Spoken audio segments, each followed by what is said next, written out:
Estamos de volta com o programa Viva Saúde, hoje conversando sobre doenças renais na infância, com a médica pediatra, a doutora Roxana Roque, que está aqui conosco. Conversou com a gente no primeiro bloco, falou bastante sobre as doenças renais e vai continuar agora no segundo bloco, tirando algumas dúvidas, nos explicando melhor o que fazer também para prevenir, né, para ter uma qualidade de vida melhor e evitar problemas renais, aqueles que são adquiridos ao longo do tempo. Doutora Roxana, vamos começar então com essa dúvida.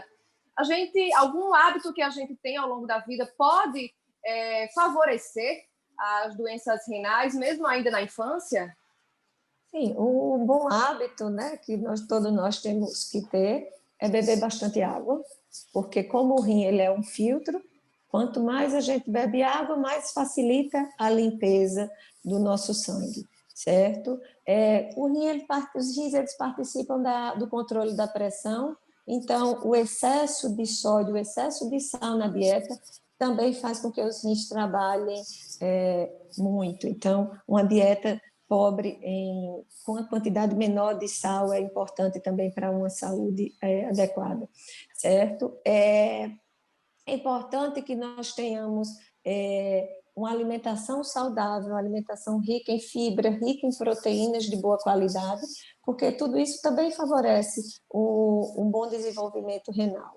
Ou seja, como é que eu vou ter uma saúde boa dos meus rins? Se eu me cuidar na minha forma, no meu estilo de vida, certo? Aquilo que a gente diz, como é que eu posso ter um coração saudável?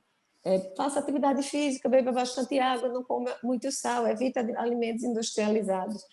E para a saúde do estômago, mesma coisa. Então, na verdade, não tem uma coisa específica, tem uma coisa de um estilo de vida, sabe? Mesma coisa para os rins.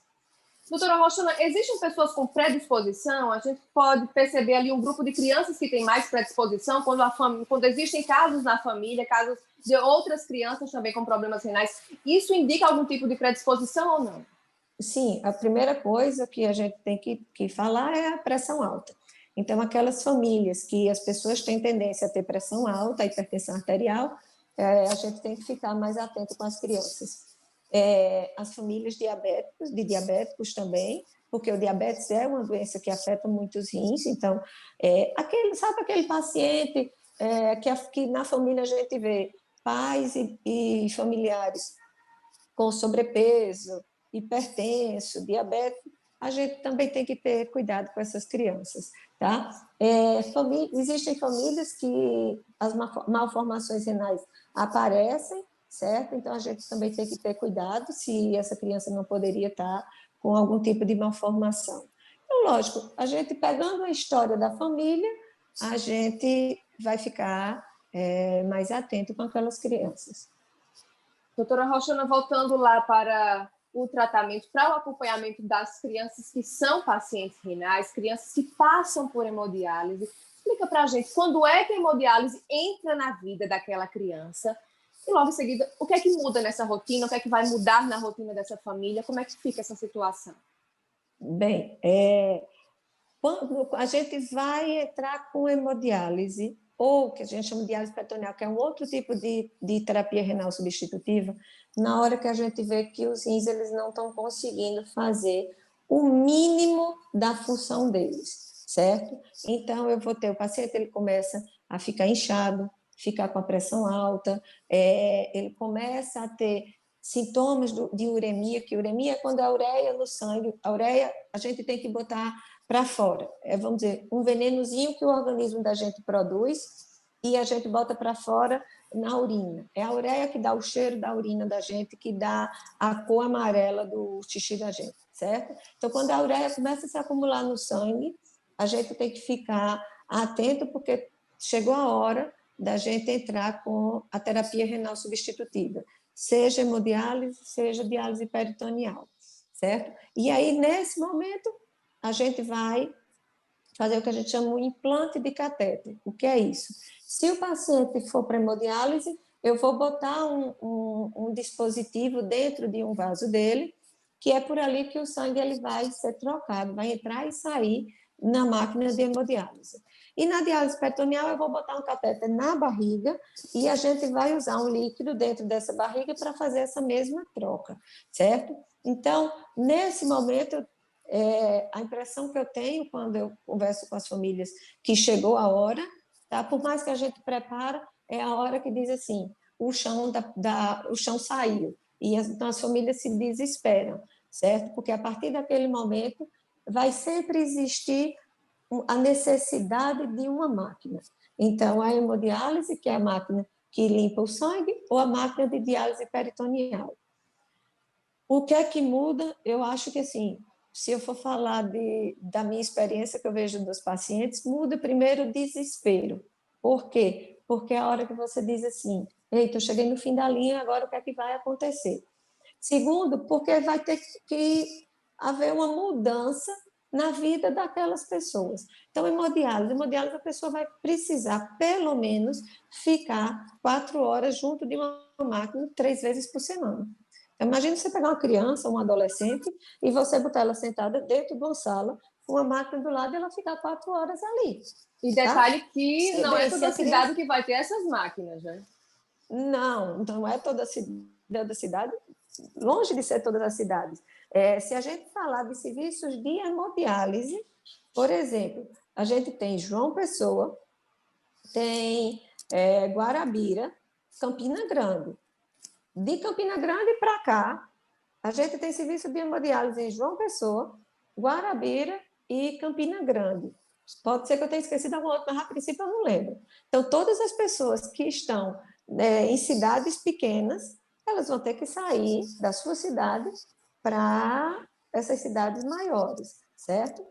E no caso de criança, não são todos os serviços que fazem diálise de criança, certo? Então, eu tenho pacientes que moram, por exemplo, no Cariri, eles precisam vir 3 vezes por semana para João Pessoa, certo? Interessante. A criança ela se adapta muito à realidade, certo? Então, termina virando entre aspas, uma diversão para elas, mas é cansativo para as mães e tudo. Quando é a diálise peritoneal, a gente ensina a mãe a usar uma máquina diferente, que é a da barriga, certo? E essa criança ela pode fazer em casa, certo? Mas aí o que é que muda? Você tem que ter um preparo de um quarto para poder essa criança fazer, porque uma coisa importante é que a gente não pode permitir que essa criança pegue algum tipo de infecção, certo? E aí aquela mãe, imagina, muitas vezes a mãe não sabe nem ler direito, nem escrever direito, e de repente se coloca na frente dela uma máquina e diz, você vai fazer isso toda noite com o seu filho. Elas se adaptam também, porque por um filho, acho que a mãe, se puder voar, ela voa. Se remodela por completo, é impressionante. Por completo, entendeu? Mas aí elas fazem, mas que a vida muda por completo, muda, sabe? Muda, mas também é gratificante você ver o paciente melhorando e depois quando eles começam a luta para o transplante. Porque estando na hemodiálise, o caminho natural realmente é a fila do transplante, já, né? Sim, na insuficiência renal crônica. Na insuficiência, isso, na insuficiência, porque também tem casos que precisam ali. Quando você chega na insuficiência renal crônica. Aí realmente o caminho já é a busca pelo transplante, que aí também é um caminho bastante árduo. O transplante, porque do transplante você tem que, primeiro, entrar numa lista, né? A famosa lista de transplante. E depois passar para a cirurgia, certo? A cirurgia em si, ela não é tão complicada, claro, é uma grande cirurgia, ela tem seus riscos, tudo, mas o pior da lista do transplante é a lista, você tem que ficar esperando a espera. Doutora Roxana, criança só pode receber rins de outra criança ou pode receber de qual idade? Não, depende do tamanho da criança. Se a criança ela é muito pequena, por exemplo, uma criança de 8 quilos, 10 quilos, o ideal é que receba de uma outra criança. Mas se já é um adolescente, se já é uma criança maior, ela também pode receber de adulto, certo? Existe uma lei nacional que, de alguma forma, beneficia a criança. Então, a lista de transplante é única, mas existe uma lista de transplante de criança. Então, o que é que isso significa? Quando o doador é uma criança, esse rim só vai para a lista de criança, certo? Quando o doador é adulto, ele vai para a lista comum, mas a criança é como se a criança ela tivesse em duas listas, certo? Não porque é bondade com a criança, não. É porque o rim de criança não pode ser colocado no adulto, certo? Mas isso, de alguma forma, favorece, porque a criança ela termina, entre aspas, participando de duas listas e, naturalmente, termina sendo um pouco mais rápido. A compatibilidade, doutora Roxana, para receber esse órgão, ela é difícil ou, no caso dos rins, ele é um pouco mais fácil? Explica para a gente. Não, a compatibilidade é parecida com a de doação de sangue, certo? O que atrapalha muito vamos dizer assim, você ter a compatibilidade é se aquele paciente, por exemplo, recebeu muito sangue. Porque toda vez que um paciente recebe sangue, por algum motivo, você termina estimulando o organismo dele a reconhecer aquilo ali como diferente, certo? Porque mesmo havendo a compatibilidade, mas não é 100%. Então, por exemplo, aquelas crianças que têm anemia, que precisam tomar muito sangue, certo? Elas tendem a ter o que a gente chama um painel de anticorpos muito alto.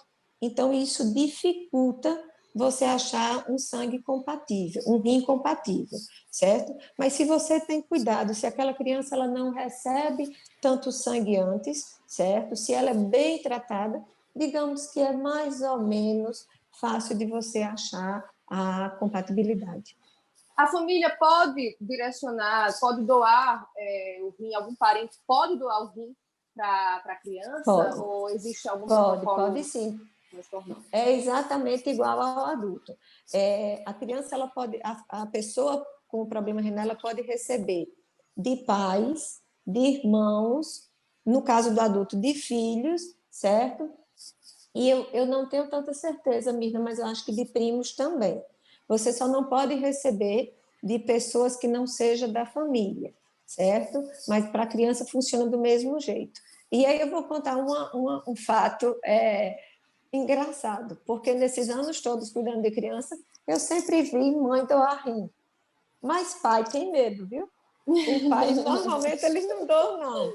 Mas, assim, a gente brinca dizendo que é porque o homem é medroso. Na verdade, não é, porque eles têm que sustentar a família. Então, o pai, ele trabalha, então não dá para ele parar para doar. Mas que a maioria das pessoas que doam são as mães, são as mulheres. As mães são diferenciadas, sem puxar a sardinha para elas, é verdade. mas elas são diferenciadas. Elas, Isso. podendo, elas se doam por completo, doam o coração, doam a vida inteira pelo filho, né? Então, isso, acredito que Exatamente. A senhora já deve ter testemunhado muitos casos, histórias lindas, elas devem fazer isso com a maior felicidade, né? Saber que está salvando seu filho deve ser uma coisa revigorante. Ô, Mina, me diga uma coisa. Eu tenho pacientes aqui, por exemplo, que são do interior da Paraíba, de Patos, de Pombal, e vamos dizer, o que é que elas conheciam de cidade grande? João Pessoa. Então, elas saem dessa cidade e vêm para João Pessoa. Quando a gente fala de transplante, elas normalmente vão a São Paulo ou para o Rio Grande do Sul, para Porto Alegre, que é onde transplanta mais criança, certo? E você pega essa pessoa que nunca entrou no avião, que nunca saiu de João Pessoa, que o que existe de cidade grande é João Pessoa, e acredite se quiser, essas mães, elas vão-se embora para Porto Alegre na cara e na coragem, e graças a Deus elas voltam e transplantam. Pois é, graças a Deus e graças também aos instrumentos que Deus coloca no caminho dessas mães, instrumentos como a senhora, a doutora Roxana, que certamente abre portas e esperança, não é, para tantas famílias, né, que passam por essa realidade que a gente sabe que é uma realidade extremamente difícil, uma realidade que altera a rotina de todos os integrantes, como a senhora bem falou, né? Então, ver a recuperação, ver a cura, ver a vitória dessas crianças, a vitória coletiva, deve ser realmente algo muito gratificante para um profissional. Com certeza, porque quando você consegue que aquela criança faça o transplante, você muda por completo a vida dela. Então, você pega aquela criança que está ali e que a qualquer momento ela pode morrer e que a vida dela é um hospital e você volta ela para uma vida normal, você vê aquela criança crescendo, se desenvolvendo, tudo isso aí. É gratificante Eu demais. imagino. Eu imagino que seja muito gratificante, que sejam realmente pacientes bem especiais na vida dos profissionais. Com certeza. Doutora Roxana, muito obrigada pela sua entrevista, muito obrigada por partilhar também, né, esse seu conhecimento conosco, essa sua vivência. A gente sabe que existem, como a senhora bem colocou, existem pacientes que a senhora conhece, existem pacientes que estão fazendo o tratamento, mas existem muitos outros que não estão, né? E que podem, inclusive, estar nos assistindo e talvez vão se alertar para algum tipo de sinal, né, do corpo do filho, alguma coisa. Então, muito obrigada por nos ajudar a compreender um pouco melhor essa doença, nos ajudar, né, a enxergar mais doenças que muitas vezes nós fechamos os olhos por achar que elas são irrelevantes. Muito obrigada mesmo. Eu que agradeço, Mirna. É sempre um prazer conversar com você, certo? E realmente, por exemplo, no momento agora que a gente vive, eu digo que esse tormento do Covid, se a gente olhar um pouquinho de lado, a gente vê, por exemplo, as crianças que estão na lista de transplante, que estão precisando, e não só as crianças, os adultos também, e a gente não está tendo nenhum transplante, certo? Porque os hospitais estão fechados para Covid, só para cuidar do Covid, e a gente termina não vendo o sofrimento dessas pessoas que continuam ali esperando, dependendo de hemodiálise e tudo. E se agravando, né? Semana passada eu fiquei triste porque tinha 4 crianças no Rio Grande do Sul esperando transplante e eles foram devolvidos para Paraíba porque não tem previsão de recomeçar o transplante, certo? Mas com fé a gente consegue, lá na frente vai voltar tudo ao normal, se Deus quiser. Com fé mesmo, vai dar tudo. Vamos, né? Vamos voltar à nossa normalidade, enfim, vamos voltar a um reequilíbrio, né? Que a gente está precisando. Obrigada mais uma vez, doutora Roxana. A você de casa que nos acompanhou, muito obrigada pela sua presença aqui conosco no programa Viva Saúde. Eu espero que você tenha gostado, eu espero que você tenha aprendido, eu espero que você tenha acolhido essas informações. Informações que servem para cuidar da sua família, que para a gente é um bem muito valioso. Obrigada pela sua presença e até a próxima. Obrigada, amiga.